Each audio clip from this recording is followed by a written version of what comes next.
All right, Frank Demore here with the Last Chronicles of Planet Earth, and please, why don't you go visit my website, BibleProphecyMan.com.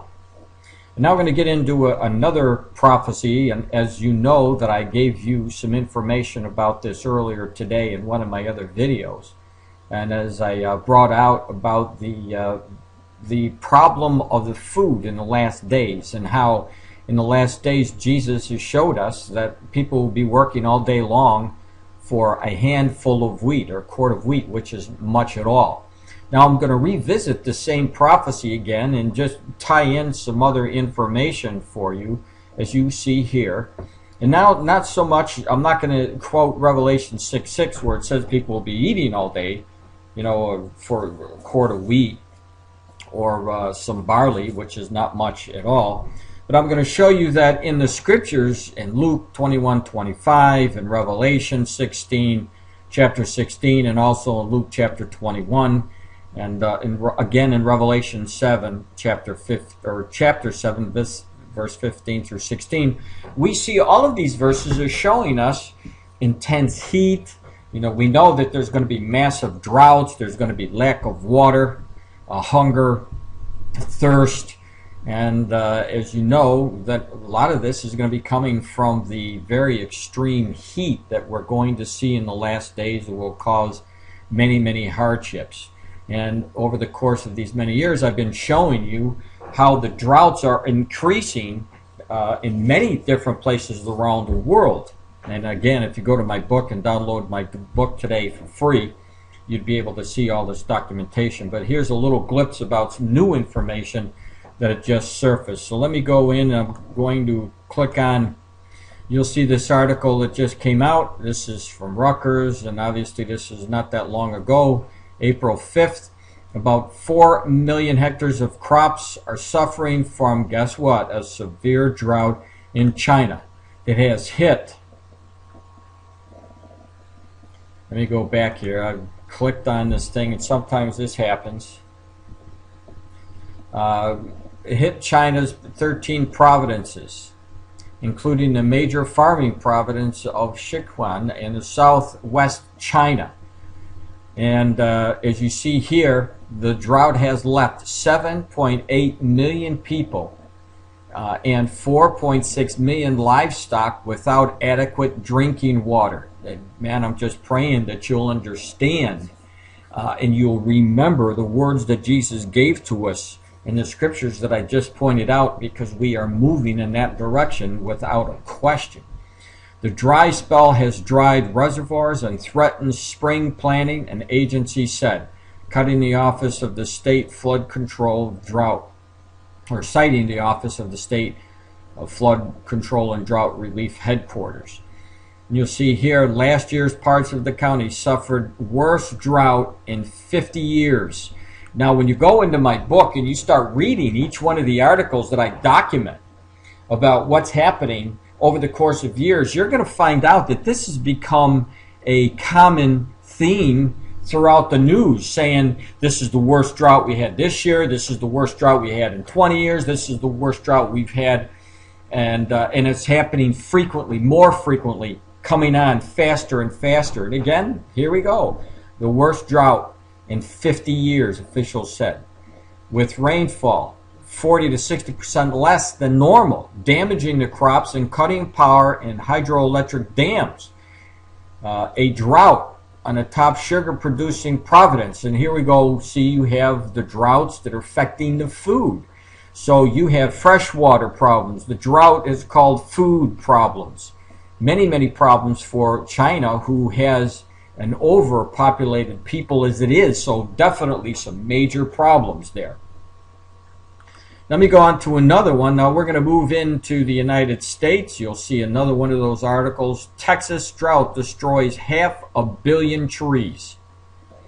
Up to 500 million dead and dying trees have been tagged as victims of last year's Texas drought, which severely scorched wide open farmland and took a toll on the state's cities, particularly in Houston.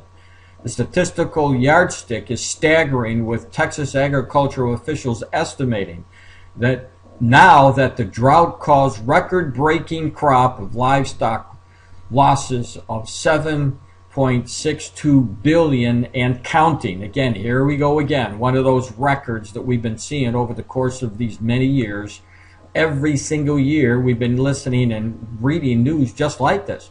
The Texas Forest Service estimates that 100 million to 500 million forest trees may have succumbed. In urban areas, another 5.6 million trees were killed, and experts say that cities probably will feel the environmental and economic efforts for years. The Texas Forest and Service project has cost about $560 million to remove the 5.6 million dead trees. A conservative figure based on the estimates cost about 100 to remove a tree that 8 inches in diameter. So there's some more news showing us that there is definitely a problem in the last days. Now let me go to another one, world news, MSNBC. Time to ditch the umbrella. 20 million hit by drought in southeast England. So we went to China, we went to the United States, now we're in England. And get used to this, people. If for the people who refuse Jesus Christ, I want to just warn you, get used to pictures like this. Because if you're left behind, because you failed to heed the word of the Lord Jesus Christ and his warnings, you're going to be left behind if you don't receive him as your Savior, and you're going to be walking amongst dry land like this, I guarantee it, because most of the people around the world are going to face hardships like this world has never faced before. Now, London has had an undeserved reputation as a rainy city, with things to do when the UK capital is wet, a popular topic of conversation among tourists. But this year could see the image shattered in domestic fashion, with much of the southeast England gripped by, guess what?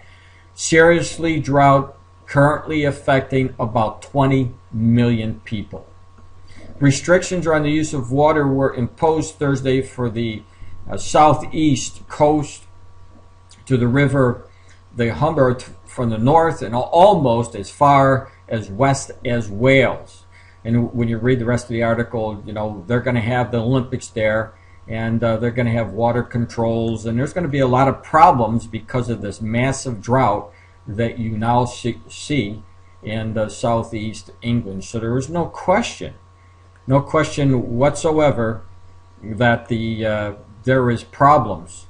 Now let me get to some more information that you haven't seen yet, and it talks and addresses the temperatures. The Lord told us that they were coming, intense heat. Check this out. Look at this. We are above average for the next 5 days. And actually, speaking of the warmth, we're going to check in with Carl now on the record-setting March that we've seen this year. Carl. Well, scientists at NOAA's National Climatic Data Center have now confirmed what many had suspected, that this past March was the warmest on record for the contiguous U.S., with the period of record extending back into the late 1800s. More than 15,000 records were broken in March, hundreds of which were all-time March records, and 21 of which, listen to this, broke the daytime record high temperature at night. The average temperature for the lower 48, that's all locations, day and night, topped the 20th century March average by nearly 9 degrees, and that is the second largest monthly departure from average on record, behind January of 2006. And there's been a lot of talk about how warm March of 1910 was, and it was, but NOAA says March 2012 was warmer, and the first 3 months of 2012 were the warmest on record. That also set the stage for tornadoes, including the outbreak of March 2nd and 3rd, which is estimated to have cost $1.5 billion, making it the first billion-dollar weather disaster of the year. That's after a record $14 billion disasters last year.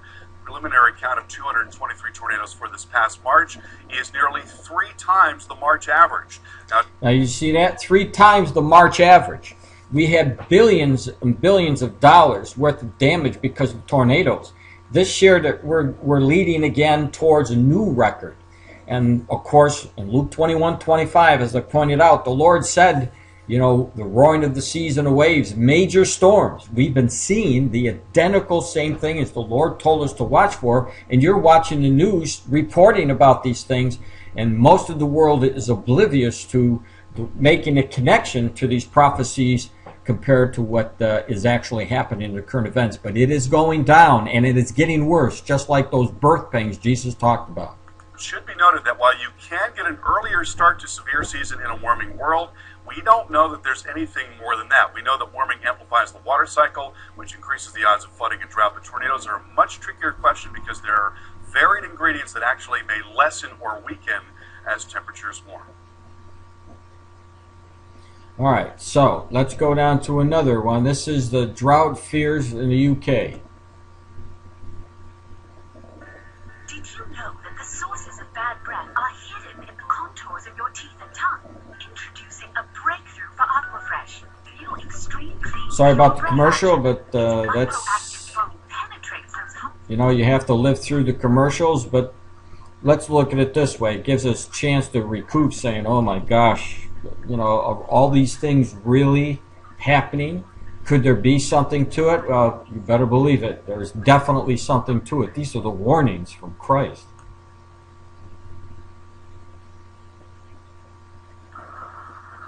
It's a well wishing for water.